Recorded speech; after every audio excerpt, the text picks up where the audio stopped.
My name is Sundus Hamad. I'm from Palestine, currently living in Ramallah, but I come originally from a small village near Jerusalem called Beit Mahsir, where my family were exiled from it in 1948. So I was raised and born in Ramallah, and I go currently to Birzeit University to continue my master's degree in international studies. It goes back when I was 10 years old in the second uprising in 2002. And at that time there was the invasion of, there was the Israeli invasion on Ramallah, where I live. And at that time I was living in a place that is near 5 minutes or 10 minutes away from the settlement, and I have a school that is 15 minutes away from my house also, and 10 minutes away from the settlement as well.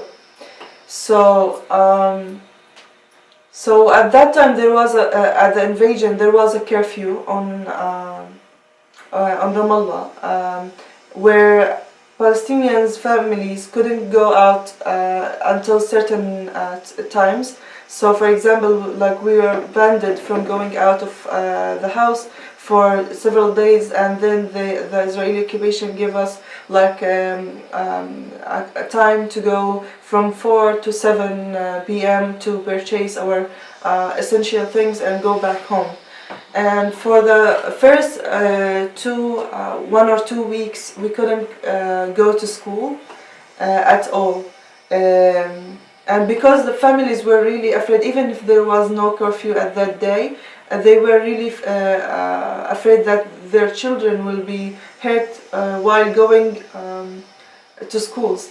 So for the first 1 or 2 weeks we didn't go to school, and after a while we knew from the Israeli occupation that through the media that the invasion will continue for several months.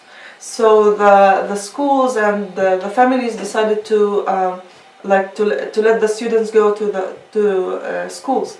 So I was really anxious after 2 weeks of not going to school to come back, and so I woke up at the school day. I woke up really early and went to my mom to have my lunchbox and go to school. And instead of the lunchbox, she gave me 2 onions and 1 lemon. And I wondered, like, this is not any type of food that I can eat in the school. What I'm gonna do with 2 onions and 1 lemon? So she told me, okay, so you have to pick your sister from her class and come back home very fast, because there will be no cars when you finish school, because there will be like clashes nearby and demonstrations nearby the settlement. So you have to walk from school to the house, and these 2 onions and 1 lemon is for you and your sister to survive tear gas.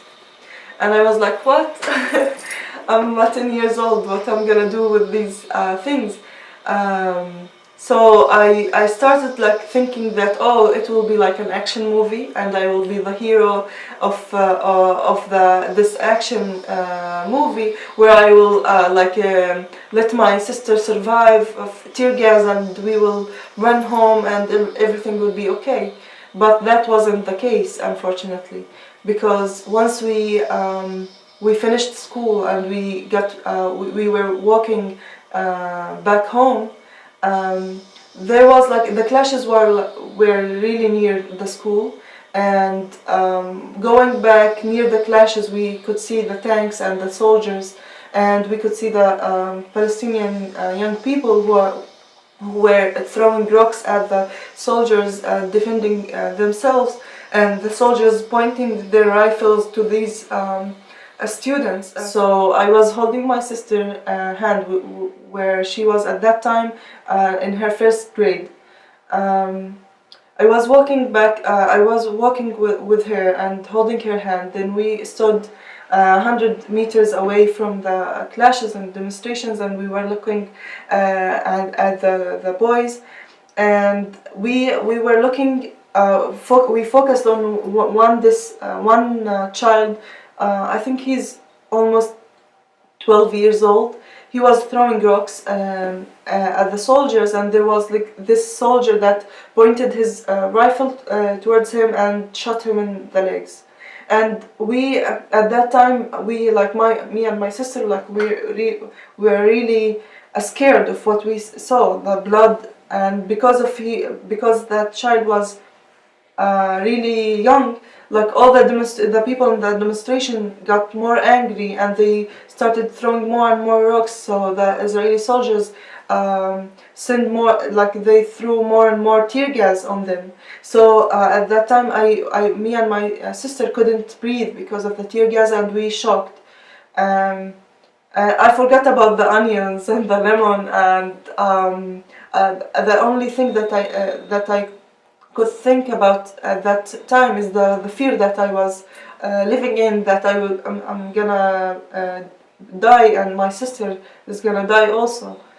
So like us, there was like this man walking from the demonstration. He was like, "Go, run, run, run!" and he just pushed us out of the cloud of the tear gas, and we ran as far as we could, and we arrived home safely. But when we arrived, we told my mom, "Oh, we will not go back to school. This what type of education that we will get, and we will be like dead going to school." And I remember my mom saying that you must go to school because your education is the only thing that will change the future that you will have. And